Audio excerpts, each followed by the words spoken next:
Good evening, everyone. It's a great pleasure to be able to welcome you to the latest in our Accompaniment in Action series.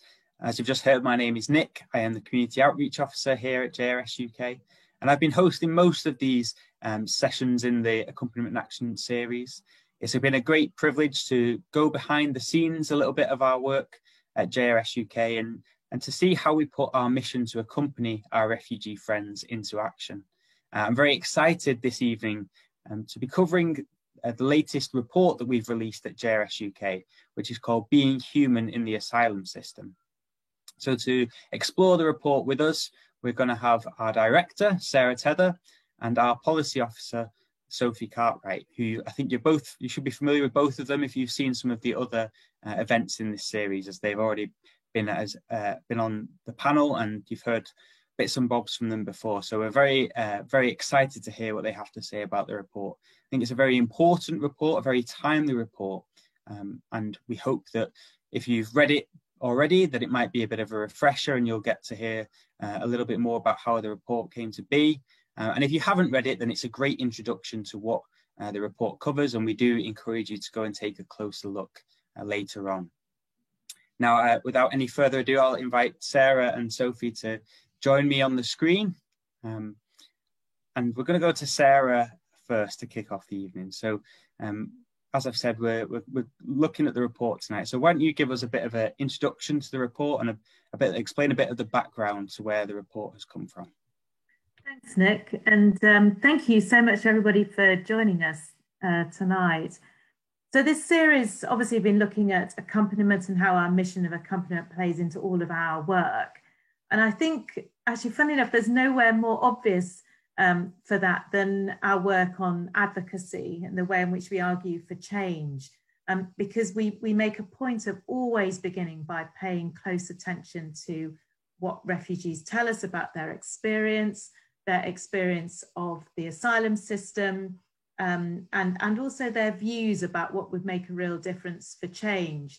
And something that I think is unique about our mission at JRS is that we try to bring that very close attention to refugee experience into dialogue with Catholic social teaching. We're a Catholic organisation, we're rooted in the tradition of the church, and I think that the tradition of Catholic social teaching has something quite important and relevant to say about the experience of our refugee friends who've been struggling with the asylum process.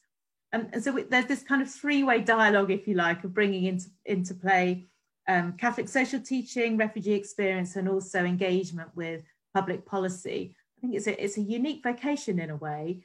We're very lucky, actually, to have a policy officer like Dr. Sophie Cartwright, who manages to bring together that experience of working directly with refugees, with theological training, a real passion for social justice. And we have others in our team too who are very good at spotting patterns as they listen to refugees and trying to kind of translate that into what would make a difference if we were arguing for structural change. So it begins with something very bottom up, but it also tries to engage with the system at multiple levels. So in terms of how the report came to be, it's not something that we've produced very recently. It's the culmination of about 3 years' work, particularly led by Sophie, where she's done a number of detailed pieces of research, listening to people's experience of homelessness, of immigration detention, and also work led by Dr. Anna Rowlands, who's a theologian at Durham. And she's been very important to us as a dialogue partner as we've tried to bring that research into conversation with Catholic social teaching. She's accompanied us and mirrored what we've had to say and helped to shape the recommendations that Sophie will speak about in a moment. So as I said, it's a long piece of work.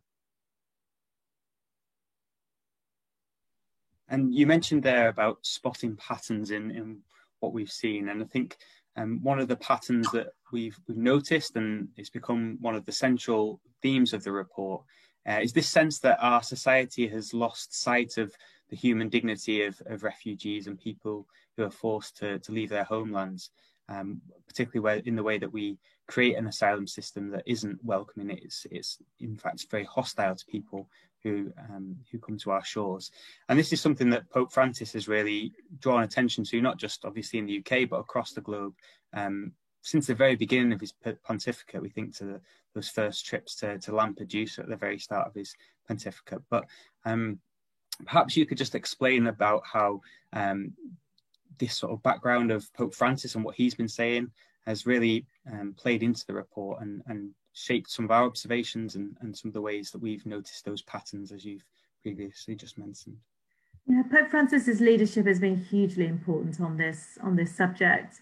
I mean, there's nothing that he's saying which is out of tradition of the Church's teaching, but he's given a very visible leadership that I think has shaped the consciousness of the Church. And in his most recent encyclical, he places migrants really at the heart of his ethical reflection.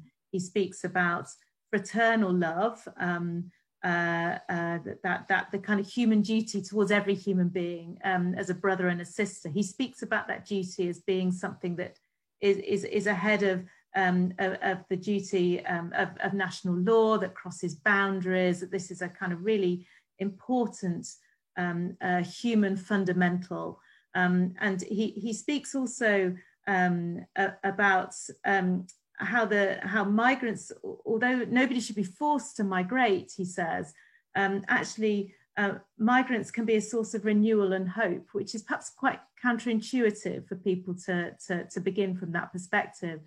And most interestingly of all, I think, particularly for a Catholic organisation like ourselves, he speaks about how we treat migrants as revealing something quite important about our society, about our capacity to be fully human. And that's where I think our work is so interlinked with this idea of reading the signs of the times. So by looking at the way in which we treat asylum seekers, the proposals that the government has for asylum, we can begin to see something about the whole way in which our society is structured, and we can see the flaws in it.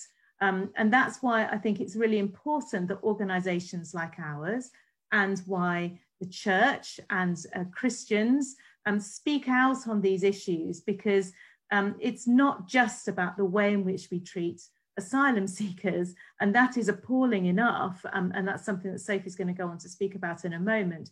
But also there's a social sickness at the heart of this, which is important for the whole of our society. And if we as a society are going to thrive and to flourish, it's really important that we give attention to the way in which we're treating asylum seekers. And I know Sophie wants to speak much more about some of those principles, so I don't want to go into too much detail.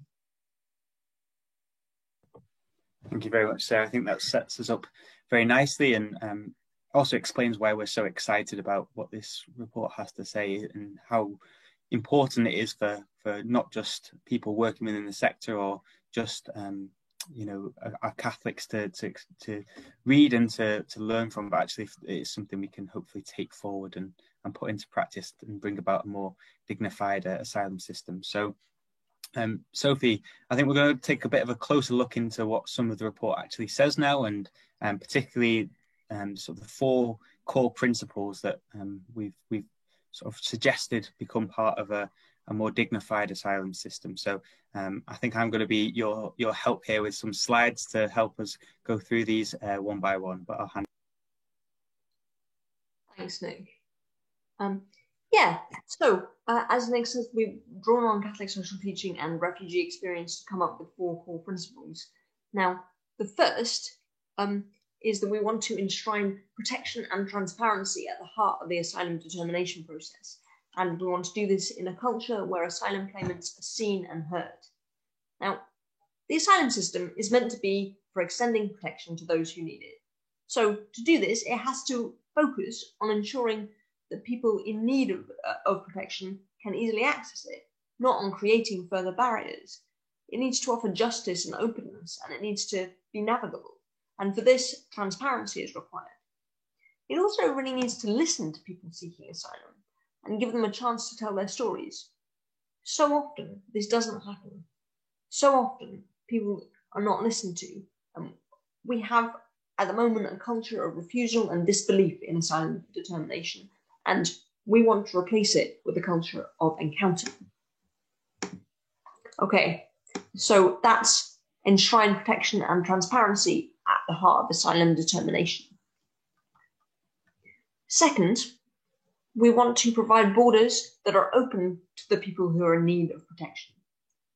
So Catholic social teaching suggests that the Earth's resources are for everyone, and that therefore, to be just, management of migration has to account for this.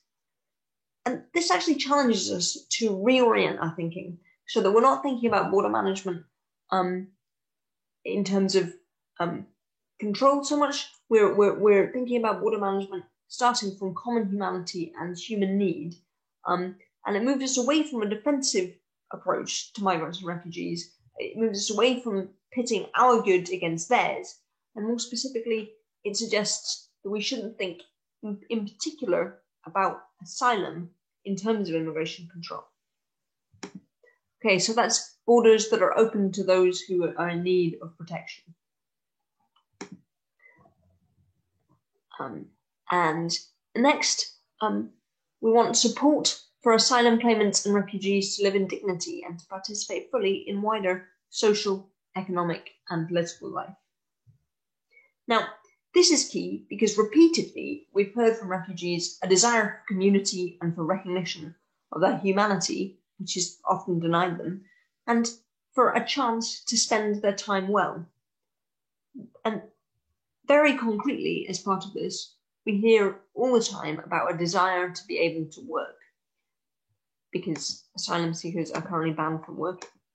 Now, this desire reflects the central importance of participation in Catholic social thought and the conviction that people are made for and flourish in community. So that's the connection between the two there. Now, so that's support for asylum seekers and refugees to live in dignity and participate. And fourth, we want to foster a society that welcomes, protects, promotes, and integrates those seeking sanctuary as our neighbours. The current asylum system greets asylum seekers and migrants with hostility. There is a hostile environment. Enforced destitution and detention are antithetical to the welcome, protection, promotion, and integration called for by the Church. So we're calling for a society that responds to refugees as our neighbours. Thanks. Thanks very much, Sophie. I think one of the things that we hope people have become more aware of, and those of our supporters who do receive our regular updates, are seeing the many ways this the system affects people and affects their well-being. And we hope that actually this report is a point for people to really get behind some advocacy and to speak out on what we think the asylum system should actually look like. However, in the background of all that we've done, this report isn't a direct response to some of what's going on, but actually we do know that the government have put forward a new plan for immigration, and that lots of these the measures in these proposed plans are actually focused on the asylum system, and there are some very worrying proposals that have been put forward. So the report does address some of these. As I say, it's not directly in response to them, but I think it raises some important questions for us to consider. But just to provide a bit more background of what's going on and some of what the government has proposed, could you just explain some of the key concerns that we have with the government's proposals? Sure. Okay, so this isn't exhaustive, but these are some of the key ones. Crucially, under the new proposals, how you got to the UK would determine how worthy of protection you were. How would this work? Well, first, if you travel via another country or without documents, the Home Office will try to get another country to process your claim. This isn't very likely to work. It can prolong the asylum process even more, but they'll try. And if they can't, and if after someone has struggled through the system, they eventually are recognised by the government as needing protection, After all of this, they will only get a less generous temporary protection status. This means people won't be able to settle in the UK and rebuild their lives. They won't get access to public funds ordinarily, and they will find it very difficult to reunite with family. Refugees will be made to live under perpetual threat of removal, even after going through the asylum system and being recognised. This is horrendous, and some experts suggest it could contravene the Refugee Convention, in fact. It's important to be clear, most people seeking sanctuary have no choice about how they travel. The Refugee Convention does not oblige people to claim asylum in the first apparently safe country they come to.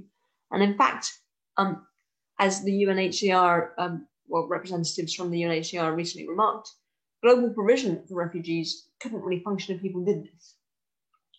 Relatively few people who are seeking asylum come to Britain, and they normally have clear reasons for doing so, like family ties. So, to penalise people for how they got here is really just to abandon the principle of international protection. It's really a very serious and worrying thing to do. Next, asylum seekers under the new proposals would be housed in basic reception centres. We don't have all the details, but we should think along the lines of Napier Barracks. Now, JRS supports people in Napier Barracks. I was there a few weeks ago, and the conditions are horrendous. It's bleak, it's prison-like, and it's removed from community. People struggle to access solicitors, which obviously interferes with their case, and they often don't get enough to eat and are cold. Someone that we accompanied there explained to us, I didn't feel like a person when I was there. I felt I'd lost who I was, like my personality had gone. And the use of reception centres runs directly counter to any approach based on integration. It doesn't allow asylum seekers to participate in communities or to build social bonds. So, yeah, those are two of our initial concerns. Really key. Yeah, as you say, they're sort of perhaps the ones that are attracting a lot of headlines, and we've sort of noticed, particularly, as you say, the temporary accommodation, given the work we've started doing in Napier Barracks. But it's not just these two things, is it? There's a lot of measures that are focused on making the determination process more difficult for those people who are seeking asylum. So perhaps you could explain a little bit more about that as well.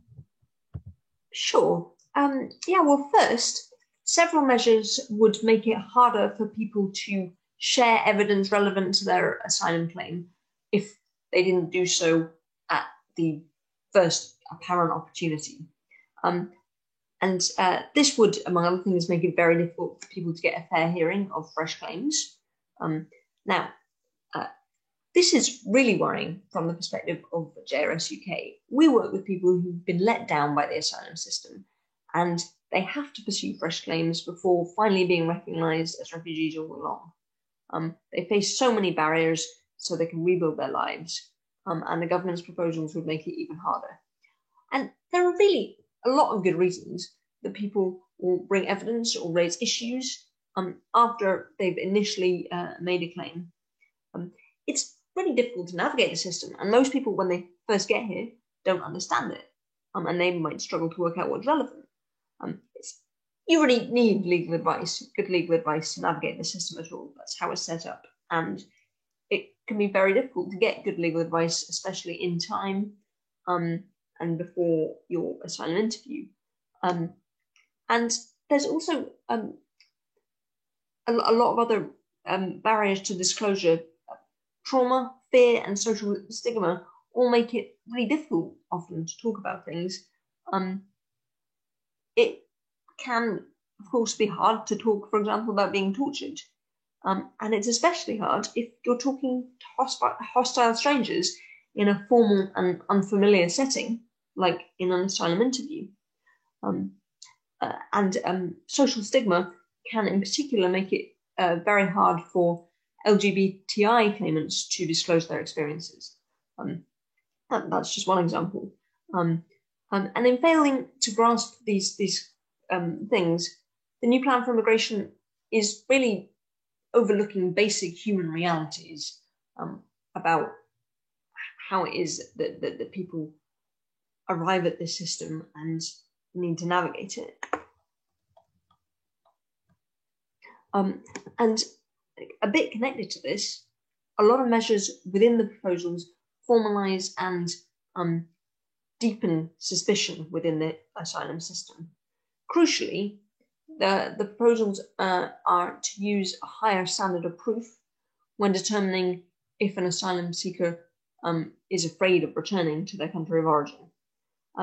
Now, in reality, and this is already very hard to prove, and people face a wall with this belief.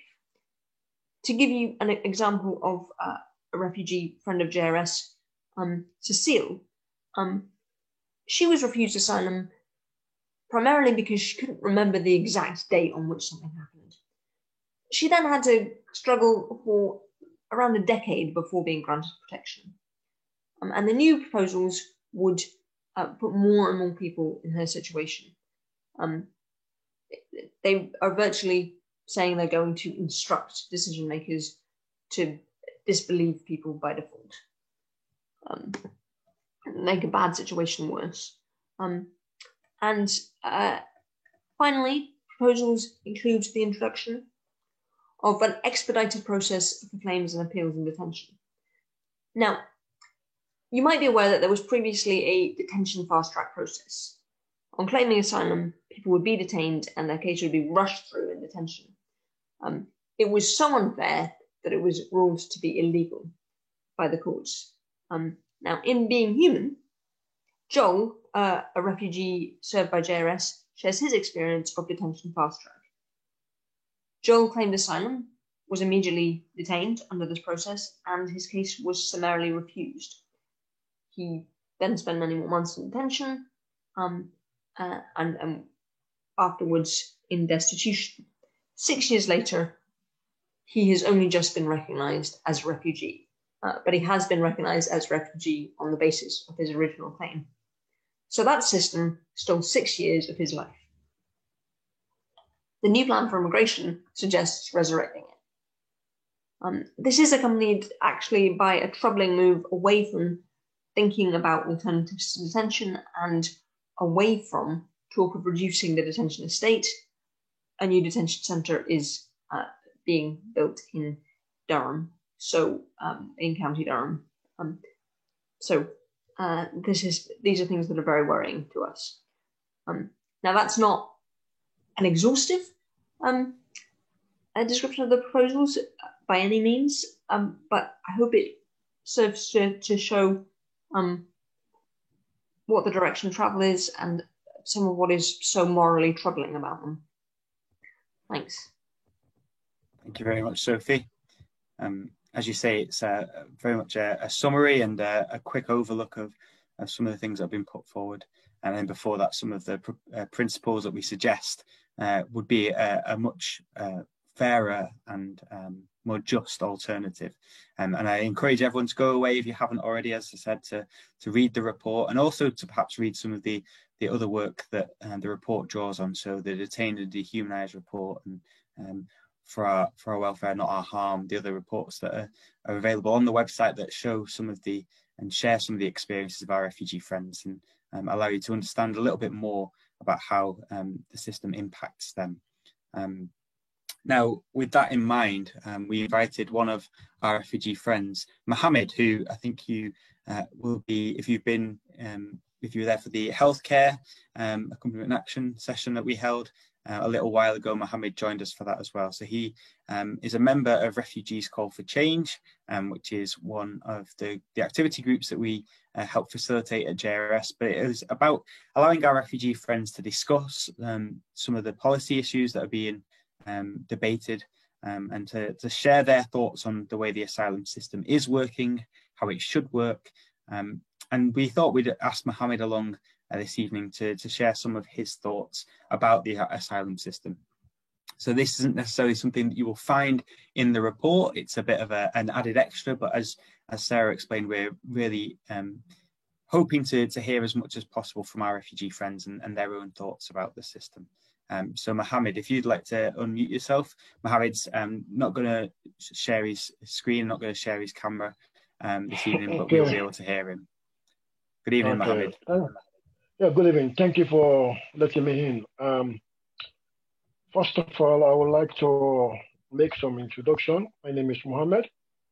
I'm a human rights activist, social media activist, a human rights defender, campaigner, a whistleblower, a storyteller, and I disseminate and not hate.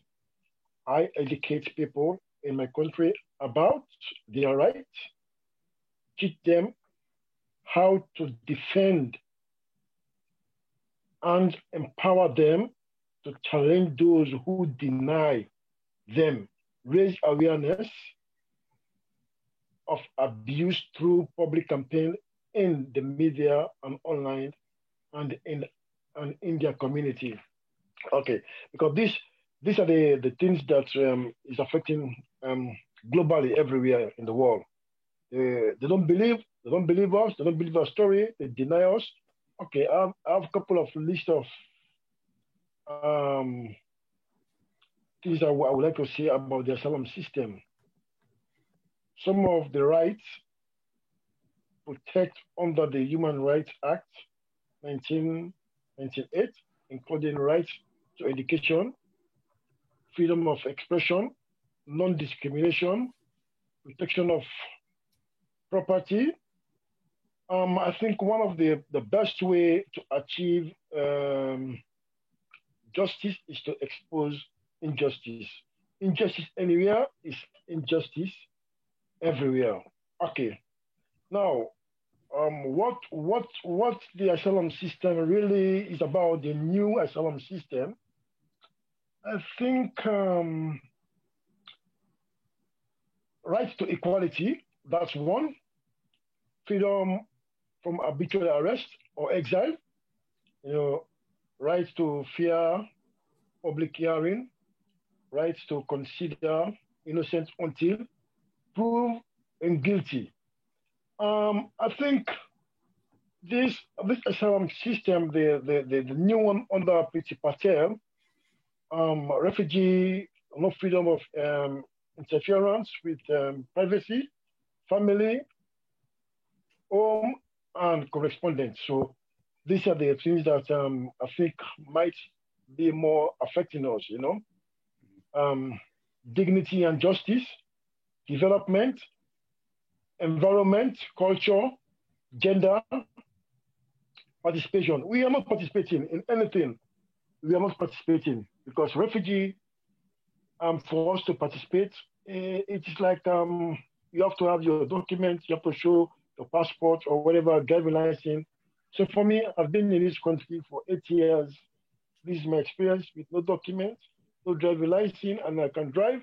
I don't have any bank accounts. So even if I want to do anything like participate in terms of the government's facilities, I cannot do nothing for me to show myself. So these are the things, So the growing gap, the growing gap between rich and poor is undermining the fight against poverty, damaging our economies. So like for example, and tearing our society apart, So these are the things I think really, really, really affecting us everywhere refugee find ourselves. For example, whether in America or in the UK or Germany, but we are not participating fully in most of our events, the event that we're supposed to take part. So I think these are the problems that we're going through. I would like to talk about the hostile environment, and I think it's like they just rebrand it. It's like the same. It's like less effective, but it's like in the corner, not in the open scene. It's like working still. So like I think there's nothing changed more. They make it more tougher for us.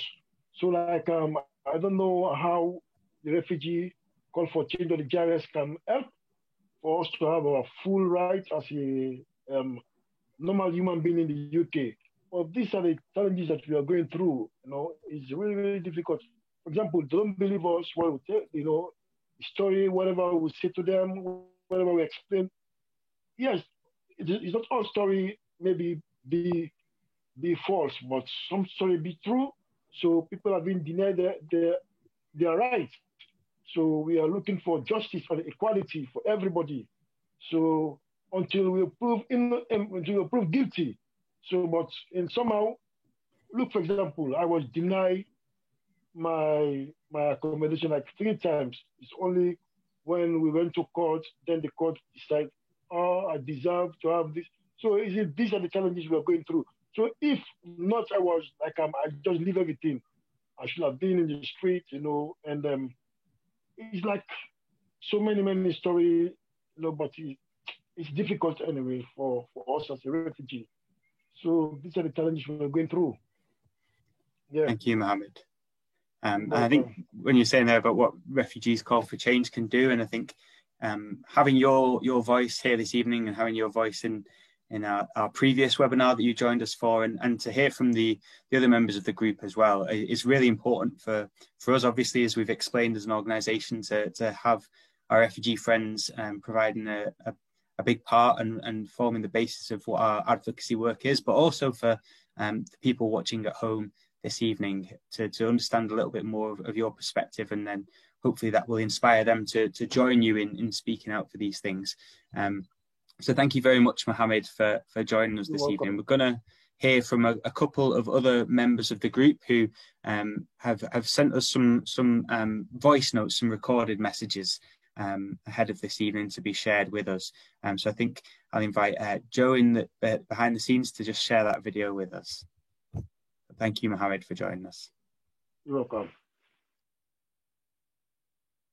In this short audio, I'm going to talk about my take on the proposed immigration overhaul, which the government is trying to implement. And the whole process is just not right, because we especially with those who are coming from who are crossing the English Channel, they are treated differently, which is a major concern. And also the way the government deals with the asylum system, the process takes long, which leaves people with a long uncertainty, waiting for their decision to be made. And also, asylum seekers are not allowed to work. They can't access health services, no recourse to public funds. There are so many issues. And also my experience, as far as I'm concerned, is it is frustrating, the whole system of asylum, because you have to report and you don't know whether you come back home, you end up being detained, and also you experience homelessness, so many things, uncertainty, long uncertainty. If I was to meet the Prime Minister, I would just remind him what he promised, that he was going to grant amnesty. Up to now, we're still waiting for that to happen. It hasn't happened yet. And also, I would ask the Home Secretary to consider, making some changes in regards to appeals. Those people should not be limited when it comes to appeals. And those fast tracks, detentions. A lot of people are devastated. They get deported. They get detained, and also reporting for years and years. So it's so frustrating. I also ask the government so that they should not be housing people in reception centers, because the conditions there, they are very poor, and those people in the reception centers, they can't access anything, even health system, and even solicitors. It's difficult for them to have to access basic needs. It's very difficult. And also asking the Prime Minister to allow people to study whilst they're waiting for their application to be processed. They should allow people to study or work. And also, I would like to ask Boris Johnson to abolish the hostile environment as soon as possible. So that's my take. as far as the immigration system is concerned. Thank you very much.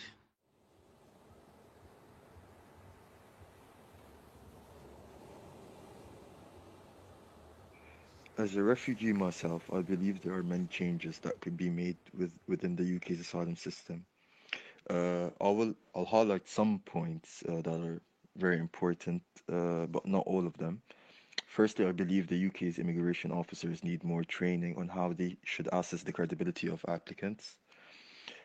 That's due to the fact that there is a culture of disbelief within the Home Office, and usually asylum seekers get refused in their initial claim, but stats show that their initial claims get overturned and then they're granted status later on during the asylum process. Secondly, I think the right to work is very important for asylum seekers. That's because many European countries allow asylum seekers to work and contribute to society. And also the not working, not allowing the asylum seekers to work is costing the UK taxpayer over $500,000 a year. So allowing them to work will really help to reduce that numbers to a lower number. If there's something I would tell the Secretary of State about the new proposals is that it seems very confusing and very unworkable to an already broken system. Also, the UK already takes in a relatively low number of asylum seekers, so implementing the new proposals might have an effect on how other countries that take a larger number of refugees might act. Also, I believe the new proposals will tarnish the UK's reputation as a country that treats people with respect and dignity.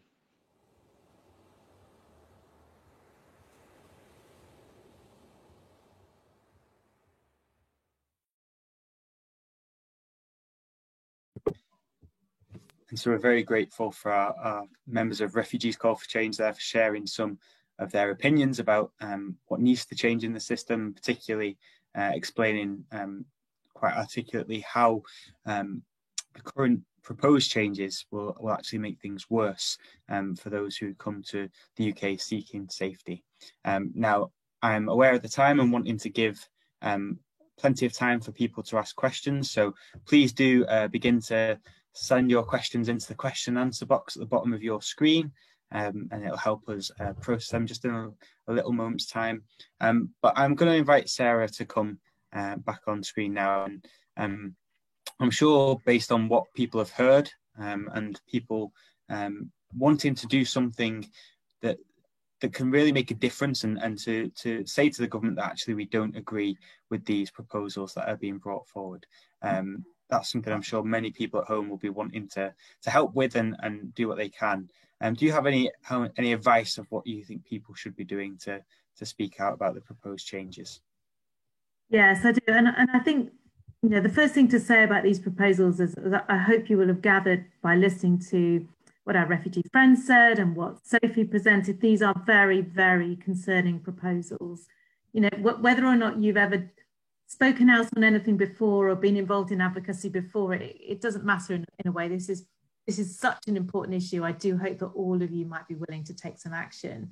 And what you can do is to ask to see your local MP or to write to your MP or email your MP and go and talk to them about what you think. Now, we've prepared some talking points, some key things that you can speak about. They'll be up on our website by the end of this week. We've got a little booklet coming out that will just explain a bit more about the background to the changes and what you can say. I think what I would encourage you is don't be intimidated. Go and approach your local MP as if they are another human being worthy of your respect.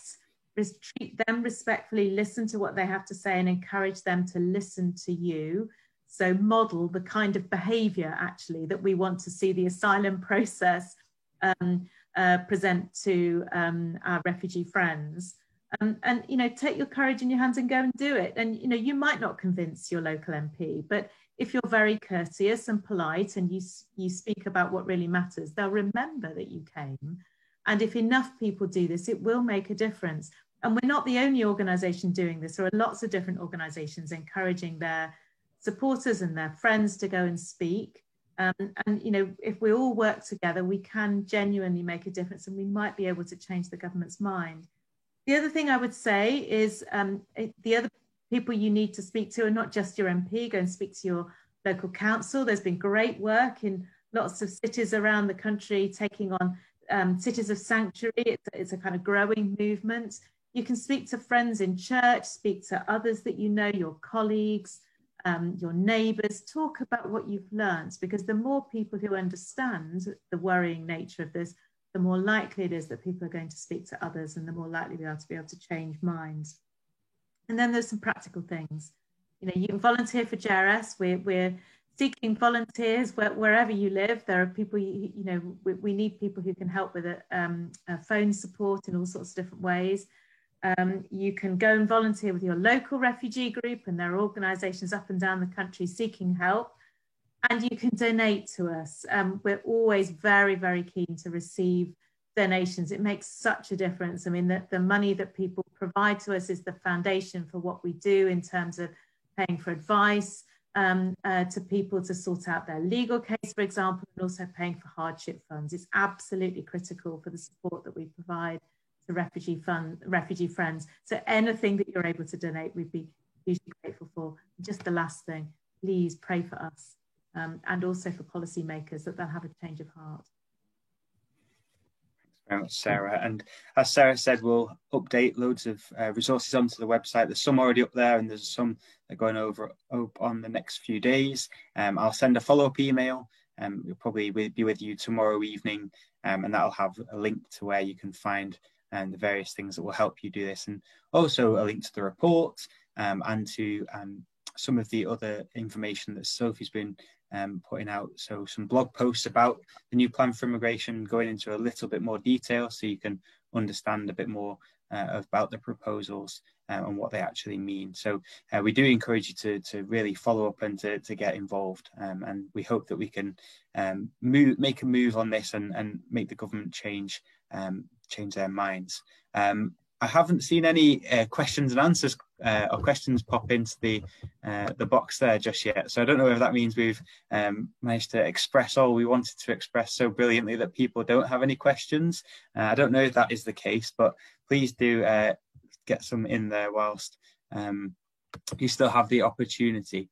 I think whilst we're waiting for some people to pluck up the courage to ask a question, perhaps I think we've seen, Sarah, your message, or you spoke about the Pope's message for the World Day of Migrants and Refugees. You were asked to appear at the launch for that. Can you tell us a little bit about that, perhaps? And I think particularly you were sharing the stage with a few different people, but Bishop Paul McAleenan, who's the lead bishop for the church in England and Wales on this issue, and perhaps you could explain a little bit about that and the work that the church is doing to try and counter these proposals. Yeah, it was a great honour actually to be asked to speak on that platform. It's kind of odd because I was speaking remotely, so you could see the Vatican press conference going on in Rome, but Bishop Paul McAleenan and I were speaking remotely over a video link. And Bishop Paul spoke about some of the interconnected issues too, and about how selling arms, for example, involvement in conflict also, of course, generates displacement, and how we have to recognise our own responsibility. So it was good to cover all of those wider issues and to think about what it really means to welcome people and to hear again the Pope putting this message about the importance of the church, welcoming people and recognising that people are human. All of us are human and owed that dignity. Putting that front and centre it was good to be part of that. Good actually for JRS in particular. Yeah, I can imagine it's a bit of an interesting experience being on Zoom while everyone else is in the room. We've had a first question in, and this is actually about the timeline for the proposals that are coming through. And do we have any idea about when they might be coming before Parliament? Hi, yeah, I'll jump in with that question. Thank you very much. The short answer is we don't have a lot of detail yet, but they will be coming, we assume, shortly after the summer recess. So we expect this to be something that is going through Parliament and back and forth in the autumn.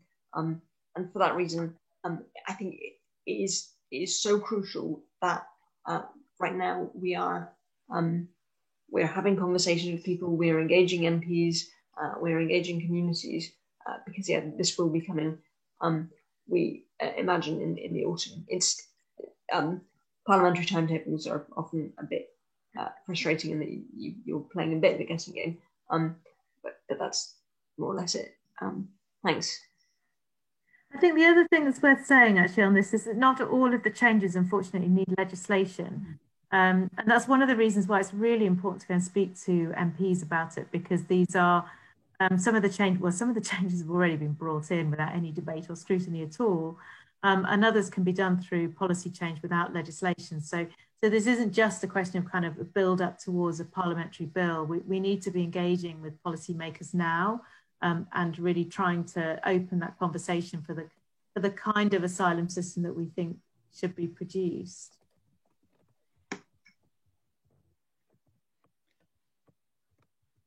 We've had another question here about the approach of the Home Secretary and certain politicians, I think, about the way that some of the messaging that is being used about people who come to our shores. And I think there's a question about how do we combat this approach and how do we uphold the dignity of those who are coming. I think we've touched on it a little bit perhaps during the evening, but if you had any other thoughts about what we ought to do as people who are advocating for refugees. I mean, I think it is deeply depressing. I mean, we've seen her trying to kind of roll people who are working on humanitarian support and lawyers into the same band as criminals, and there's an awful lot of conflation of different people into into the same category. It is depressing and it isn't edifying. I think perhaps the most important thing is not to try and meet that kind of fire with worse fire. I'm not convinced that makes a difference. I think we are better to try and stick to the positive messages that we have. You know, we're lucky to come out of this tradition that's rooted in the teaching of the church. We have a positive vision to put forward, and that vision is the vision that Sophie has spoken about. It's rooted in the experience that we've heard from refugees. It's rooted in the tradition of the church. We have something positive to say. So I think rather than just kind of meeting aggression and hostility with something even worse, we are better just to stick to this positive messages and lay out a vision of hope, because that's what's lacking. It's what's lacking in all of this debate. It's any kind of positive vision for what society should be. And it is possible to build a different kind of society. Yeah, it's very important. And that's lots about what Pope Francis has said, isn't it? It's about the hope that encounter between people from different backgrounds and the fruit that can come from that. I think he speaks quite a lot about that in Fratelli Tutti and the most recent encyclical that he's released. But we see that very often in our day centre, don't we? It's one of the privileges we have as people who are working and accompanying our refugee friends, is that we get to know our refugee friends for who they are, and that's the very reason we call them our friends, is that we do get to know them, and it's a real privilege to do so, and we see firsthand the benefits that has and what they bring to our country. I think we have another question. I don't know if you have seen it both there, Sarah and Sophie, about asking, we hear often that the conversation is about sort of who is an economic migrant, and this idea that people who are coming to our shores aren't actually refugees and that they are economic migrants. That's the label that is used by some people. Do you think it's important that we sort of clarify that and what we need to rebut that in some ways? And I'm happy to start, and then Sophie's perhaps got some other things that she'll want to say. I mean, first of all, our proposals are about the asylum system. They're not about the wider migration system. I think that's the important thing to say, because that's our expertise. But I think it's important also to return to what Pope Francis said, and I mentioned that in my contribution a moment ago, and that's that those who migrate can be a figure of hope and renewal, and that it's important actually to remember that. And what he's speaking about is not just about how we treat asylum seekers, but actually how we treat all migrants.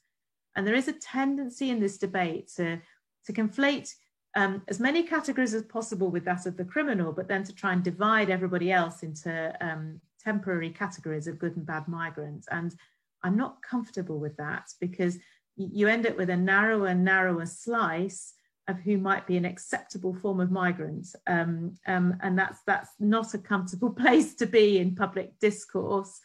And I think it's perhaps also worth remembering that sometimes people may migrate for work, but be forced to migrate for work because of really quite extreme poverty, for example, the impact of climate change. And then across the course of that journey, they may acquire what we would describe as a kind of need for humanitarian protection. You see that particularly with people, for example, who might have been forced to migrate for work because there's a lack of work migrate through Africa, and then they arrive in Libya, and then at that point experience really very significant torture and imprisonment, and really acquire along that journey a need for humanitarian protection. So I think it's just worth understanding that these categories are not quite as clear as the Home Secretary might like to make out. Sophie, do you have anything to add? Don't know if you do. Don't worry if not. To a large extent what she said, but then she's my boss, so I suppose I have to say that in any case. We're not to disagree with that kind of organisation. I think those are excellent points, and I suppose again our recommendations are connected to the asylum system specifically. It is worth again I think putting this in light of Pope Francis's point about the migration management in general needing to be just, and that there are of course issues of global injustice here, in which we do have a responsibility to everyone on Earth. So that's another frame that I think it is important to think about here. Thank you both very much. Now, I don't think we've had any more questions, so perhaps it might be a good time to wrap up. But I think do so by saying, as I said, to do follow up with some of the points that we've raised. As I said, there'll be a follow-up email coming to you tomorrow with all the various links that we've mentioned. So please do take a look. And I think it'd be really interesting to hear what you hear back from your MPs if you do get in touch with MPs or other policymakers. I think it'd be interesting for us to know a little bit about what they say, and perhaps that might help us plan as we go forward as well. So please do let us know if you have some successes, some frustrations. Don't be afraid of sharing them with us, and you can get in touch via email to do that. And really, I just would like to thank you for being here. Again, if you've been to some of the other events during this series, we have some exciting events coming up. We have Refugee Week on the horizon in June, and we'll be having an event to celebrate Refugee Week with some of the activity groups that we have at JRS, particularly our open writing space. So there'll be more details on that coming to you soon. And also we'll be having another Accompaniment in Action event, this time with the legal project at JRS. We heard from them a little while ago, but they're going to share some more information with us again soon. So keep your eyes peeled for that. And if you want to subscribe to our emails, you can do that online as well. And I'll send a link to do that in the email tomorrow. But thank you, Sarah. Thank you, Sophie. Thank you, Mohammed, and to our refugee friends who shared their thoughts via audio message. And I hope you all have a very pleasant rest of the evening. And as Sarah said, do keep us in your prayers if you do that. Thank you very much. Good night. God bless.